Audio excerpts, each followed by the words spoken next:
We don't want that. We want this. Headphones. Play a test sound. I can hear me. Can you hear me? Can you guys hear me? Somebody, let me know if you can hear me. Can you hear me? Can you hear me? Oh, there we go. Can you guys hear me, somebody? Okay. Well, not sure what's going on. I think I need a new microphone.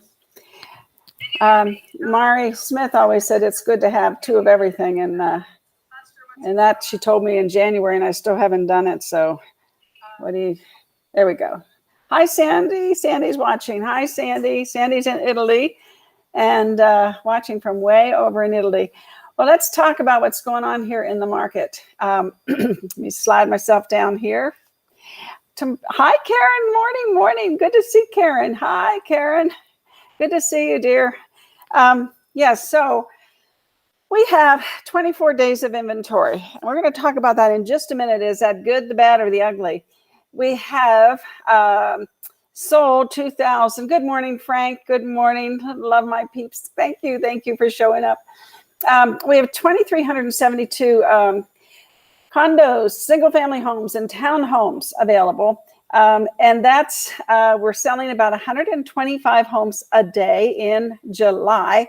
Compared to June, we sold 148 homes a day. Now, we're 2/3 through the month, so we'll see what the end of the month brings. I always say, over the 4th of July, sometimes we have a bit of a slowdown. So we'll see what happens, and it might speed up toward the end. My goodness, we listed 109 homes. I always like it when it's over 100, right? We love that number. And 884 homes have sold in the million plus price range. And that's about 4.5 a day compared to last year, which was just about 2. So nothing really astounding going on there. But today I want to talk a little bit about the iBuyers. Because I don't know if you watched the show yesterday, but we did talk a lot about Zillow yesterday and the iBuyer platforms, and Zillow being the prominent one and what it's doing to us. So what I did is I prepared a list of who are the iBuyer platforms in Las Vegas. We've got GK Properties, which of course is Zillow. We have the non-MLS, which can be iBuyers. And then we have OfferPad and Open Door. So they have 62 agents total, which you can see here. I think it got cut off down there. And they're taking up a huge chunk. Look up here, George and his Zillow company. They've done 622 sides this year so far. And the non-MLSers have done 489. Open Door. Alexis Rogers has done 345, and Robert Jones of OfferPad has done 122. And then when you go down the list, you'll see their agents that have also contributed to those numbers of the 1,900 and some odd deals they've done. So the reason why this is important, last year, because it's 10% of the market, and what Tom Ferry says and what the report said that we went over yesterday is saying that these iBuyer platforms are going to take up 50% of our market. And that is a huge chunk. And if you look at the MLS, and I didn't have time to do all the stats, but the top, let's say 1/3 do the majority of the transactions, but lumped in there is the iBuyer platforms. So I have to dig a little deeper than I thought I would have to. And Karen says she just lost an agent and they're recruiting heavily. Absolutely, they are on the take. And yesterday, the slideshow that I showed, you saw that Zillow makes 1 million phone calls a day. Now that's all over the country. And they have 200 million people, or 200 million views, I should say, on their website. That is a huge number. And of course, that is a lot of repeat customers too, because of the 1 million calls a day they're making. Now there's 150 million homeowners in the United States. give or take, right? And 150 million. So if they're making 1 million calls a day, they could be possibly calling people twice in a year. Okay, right? If you do the math, 150 times 2 is 300. There's 365 days a year. So if they could call each person twice, each homeowner twice. So that's huge. That is really huge. Are you calling your database? You know, that's what Tom Ferry always says. What? Make your calls, make your calls. And we did this yesterday. And I mean, he's just such a proponent, and he really believes this. You know, you got to communicate with everybody, and then see what I'm pointing to. You have to make your calls. You have to stay in touch with people. And that is so enormous. And I know Aaron Taylor yesterday was telling his team, you know, that he's going to be doing more recruiting than real estate, because his team is doing a fantastic job. And he says contributing to that is the fact that he has his database. He has 15,000 people in his database since he started resurging his business back in 2008. And so he has them divided like Brian Buffini with A+, A's, B's, C's, and D's. Now the D's eventually you delete, or should delete. The A pluses are the people you need to pay the most attention to, because those are the people that refer you. And when people refer you, you get a new client, but you also get someone who knows, likes, and trusts you. And that's our biggest issue with Zillow, is that people know, like, and trust them. They know, like, and trust Zillow. And let's see if I can show this here. Let's look at this. And if you watched me yesterday, we went through this information really rapidly because I didn't have a lot of time, and I still went over time. But here, the sources of seller stress are straightforward and powerful. Violation of one's most personal space, their home, and disruption of one's life for a significant period of time cannot remedy with an app or waved away as part of the deal. These are problems hungry for a solution for the and that's what the iBuyers are providing. So hang on just a second. Let me put this up here this way. The other responses underscore the deep concern and the nature of the traditional selling path. Okay, it's the not knowing because we don't communicate. It is dealing with the buyers. You know, we're dealing with the buyers all the time. The inspection, you know, the repairs, all the due diligence, having the home off the market when it's in contingency or under contract, and not sure if the price is set correctly. Well, that one doesn't worry me too much. But iBuying neutralizes these concerns immediately by offering a fast, linear, certain, effective, non-contingent proposition. So I reviewed this again, and there's two major things that we can solve that I think if you can do this, hopefully you can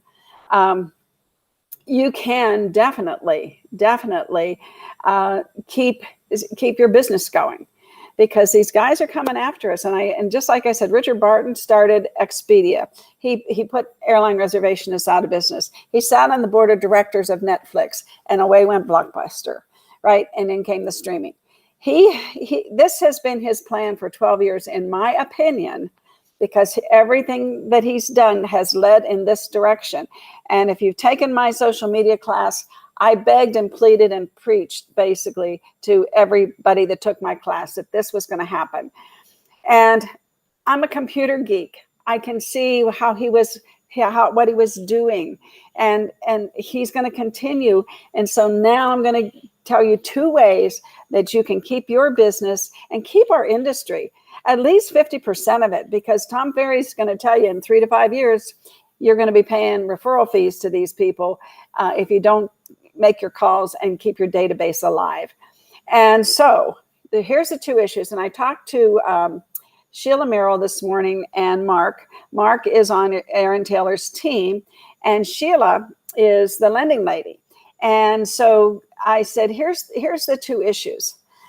If you can bring a qualified buyer to the table, one who's only subject to an appraisal. It's only subject to an appraisal, and you can get that appraisal going ASAP, right? I know there's due diligence, but there's something, I think we can start that appraisal process sooner. And maybe, yes, maybe it will cost us money out of our pocket. I'm not sure how we can orchestrate it, but we can do this. Get that appraisal, get the stress of the qualified buyer off the table. And then you're going to eliminate a lot of this stress over once they get an offer. Now, before they get an offer, in California and in Canada, they will set aside a day of the week where agents can bring their buyers to look at a home. So that if you look at number 1, it says violation of one's most personal space and disruption of one's life for a significant period of time cannot be remedied with an app. No, but we can remedy it by eliminating the 7-day-a-week on call where they got to clean up the house. They've got to worry about their kids, their dogs. All those things are true. I mean, those things are what Zillow takes out of the equation. But we can at least minimize it to 1 day a week. Excuse me for a second. Sorry, I get all riled up about this stuff. And then I talk faster than I can get my words out, something like that. So anyway, we can remedy the 2 biggest issues, but we have to do it. All of us have to do it, and we have to stay in front of our people. Now let's look at the second thing here. Sorry, quit it. Quit. Let's see if this is it. Oh, this is what they say about Zillow. Let's look at this. And again, I'm repeating myself, but I'm trying to take what we learned yesterday and summarize it for you from our perspective. This is 1,000 watt company, the aggregator. That's their perspective, but our perspective is that we're the people doing the work. Open Door pioneered iBuying. Zillow is a household name that has bet its franchise on iBuying. Zillow offers. I mean, if you go in to get a Zestimate right now, Zillow will say, "Oh, I'll give you $10,000 more." I mean, they're actively soliciting people online, your potential buyers or sellers. So from our perspective, Zillow is the most interesting company to watch, and it definitely is. They've got all the data, 12 years of data, right? Zillow will educate Americans about iBuying at scale. They're making 1 million phone calls a day. That's a lot of phone calls. With an audience of more than 200 million each month and an increasing integration of Zillow offers into the user experience, it will be Zillow that takes iBuying to a mass market. This has got to shake your trees, everybody. This is big. Number 2, Zillow offers is supported by tremendous brand equity. What do we keep telling you all? Build your brand, get out there, do videos, text videos, put videos on LinkedIn, put videos on Facebook, message videos. You can do videos, and that's what's going to get people's attention. Industry grievances do not diminish this undeniable reality that people trust Zillow. If iBuying cannot scale with the most known and trusted national real estate brand ever built, it cannot scale, but it's already scaling. We already see that. Consider these predictable but nonetheless remarkable responses from their survey group. 94% had aided awareness of Zillow. This is for a 15-year-old company. I said 12 years. I started watching them 12 years ago and seeing what they were doing. So I must have been sleeping for 3 years. When asked on a scale of 1 to 10, 1 being the least favorable and 10 being the most favorable, how would you rate your impression of Zillow? 67% rated Zillow 8 or higher. That's an immense 67%. Most things say an immense 8. That just blows me away that's that high. Industry grievances do not diminish this undeniable reality that people trust Zillow. And this is really the proof of the pudding that they're sharing with us. And again, I put this whole whole whole report in the group, so you can download it and read it. I've been giving people, making copies and giving people, helping them read it. Here's a copy, read it. Conclusions and possible responses. Okay, iBuying is unevenly distributed and accounts for a very small percentage of the total home sales. But in Vegas, it's already 10%. That's huge. In my opinion, at this point, it's huge. And when you look at look at those stats and they're in the top 4, I mean, that's incredible. And they're taking all those transactions away from the rest of us. What this survey tells us is that the rails on which iBuyers will run into the future are like greased lightning. Wow. People are emotionally primed for the proposition. This will sacrifice a lot to avoid privacy, invasion, and life disruption. And that's what I'm saying. You know, if you're going to do open houses, do them one day and have all the buyers come in and just, you know, if they can do it in California and they do it in Canada, we can do it here. It's just a matter, it's a mindset. It's just changing our modus operandi. The expansion of these iBuyers is largely dependent upon solving problems other than selling people on the idea. So better data models will be needed to bring iBuying beyond markets characterized by relatively homogeneous mid-market housing stock. Operational excellence will be paramount if iBuyers are to continue to grow beyond today's hyper-appreciating market. Well, they've already done that. Zillow, I mean, they have their own offer, they have their own way of doing business, and it's their way or the highway. And they're buying homes, they're paying list or better for them, and they're keeping the inventory. That's the other thing that's playing into this. They're keeping their inventory. They have a whole acquisition department and they're buying homes. And and the way if you can just picture this big pot of stew, right? And so all of a sudden it's empty in the pot. Well, that's because the influx of money hasn't filled the pot back up. So they're buying and then they're selling some, but not all, and they're keeping some. So if that pot gets empty, guess what? Your closing date gets extended until the coffers get filled up again. And I'm not quite sure of how that process works, but I'm on a mission to find out for you. So we think it is unwise to assume that these things won't happen. It's unwise to think that they are not going to get operational excellence and scale. They are, and Zillow's already doing it. So 1000 Watts says, and Blackstone, yes, and Blackstone, Frank says Blackstone has been buying a lot of homes. Yes, there's a play going on here. There's a play. It's a play. It's going on. Renters, can we keep up with the number of homes that we need? So if they are buying the homes and they're providing the rental market, that's what I think. But again, Frank, we'll see. Okay, so we suggest that those who anticipate competing with the iBuyers more often in the future begin crafting their counter propositions now. And I just gave you two. You do the open houses and you get your buyer ready to close, and you get that appraisal ready. As soon as the offer is accepted, you get the appraisal. Yes, with our governor's money. Yeah. What do you mean, Frank? Blackstone? Yeah. That's another discussion.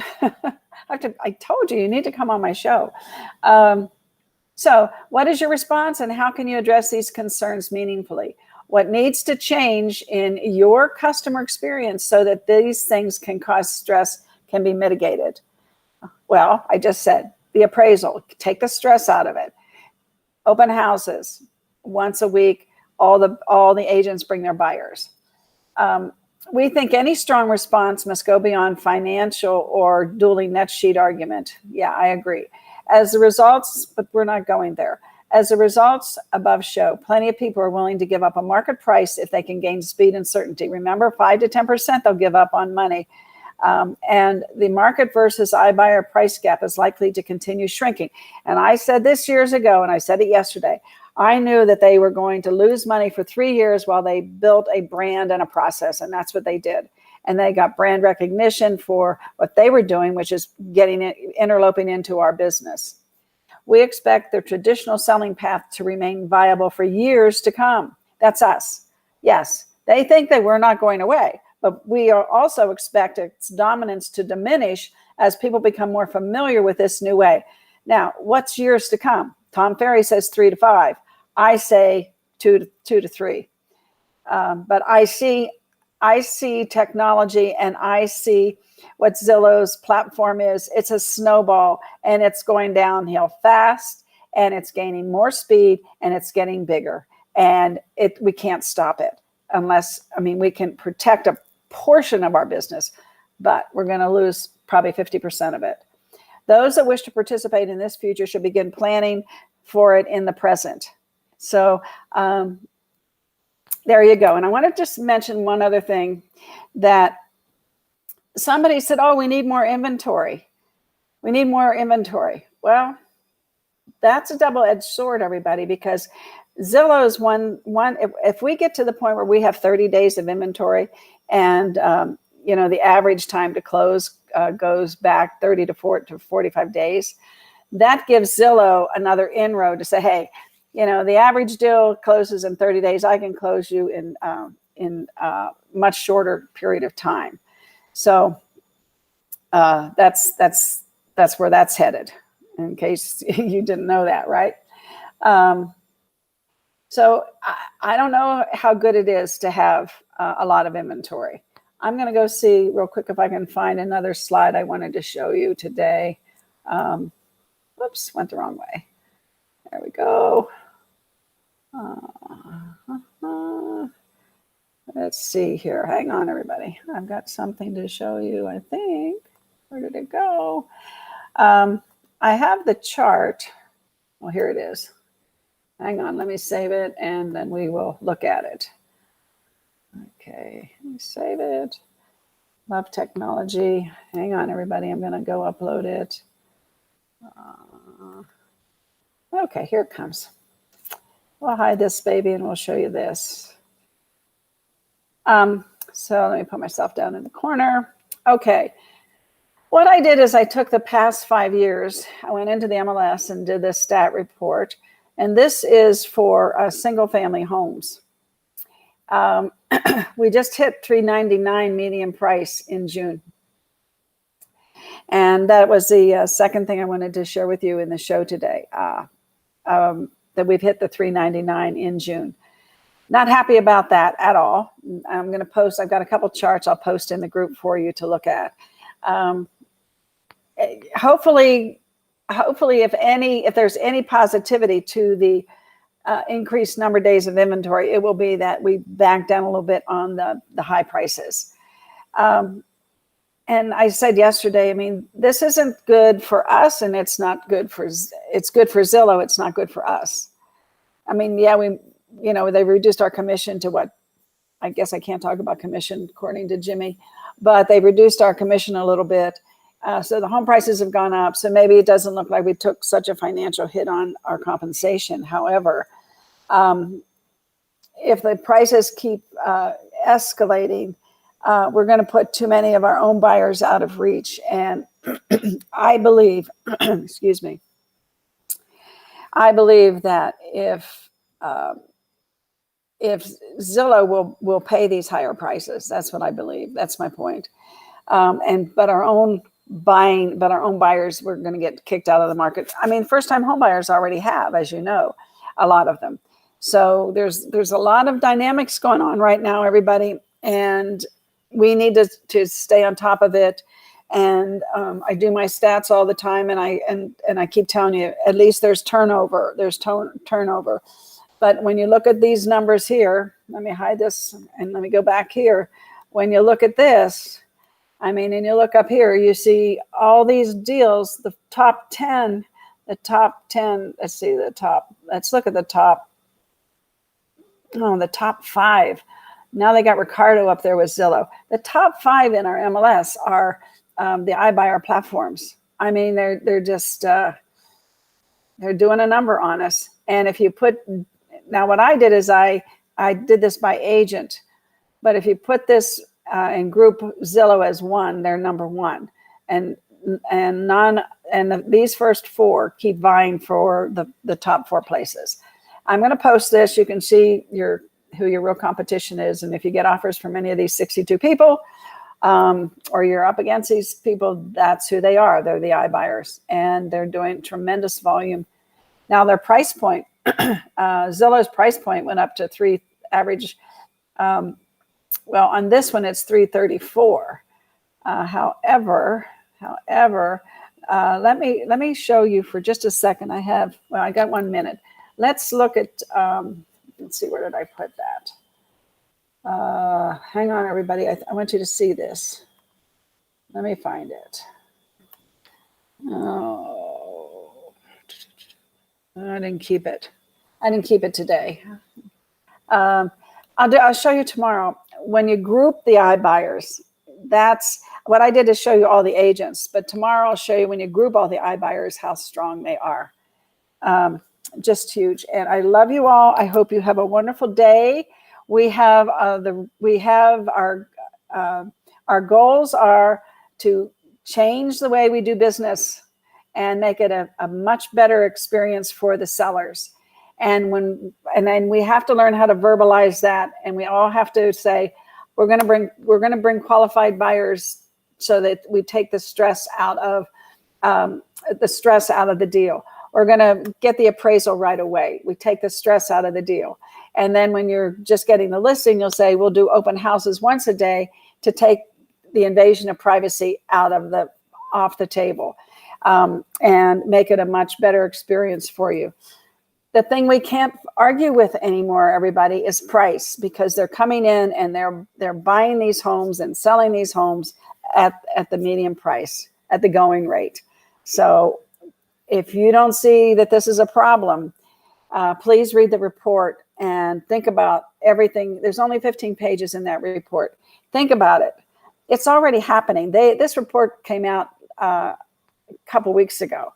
And so that means they probably got the data in May, I would assume. I think I read somewhere where this came in May.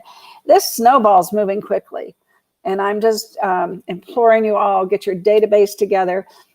Group your database properly. A pluses, A's, B's, C's, and D's. And the thing about a database, and maybe we'll talk about this another day because I talk about this in class. The purpose of a database is not to print letters and labels. The purpose of a database is to be able to retrieve the different categories and groups of people that you have. And like Aaron Taylor does, he puts his top people that refer him, they're A pluses. And that's the group that they pay the most attention to. And the referrals give them referrals. And Aaron is, the wisdom, right? And he's done it. And let's learn from people who have been successful. I love you all. Got to run, and we will see you. We have a class. Going to try to have my LinkedIn class, but I'm not getting enough signups. But Friday we have buyer brokerage, brand new class. Jimmy wrote it, 2 to 5 on Friday. It's for 3 CE credits, buyer broker agreement. Very, very powerful class. Goes all the ins and outs, the ups, the downs, the pitfalls, the mountains, all those things. Great class. See you hopefully Friday. If I don't see you Thursday, if you sign up for that LinkedIn class, there's a lot of new stuff going on, and let's all build our brand. Let's all get out there in front of people. I love you all. Bye. I gotta go.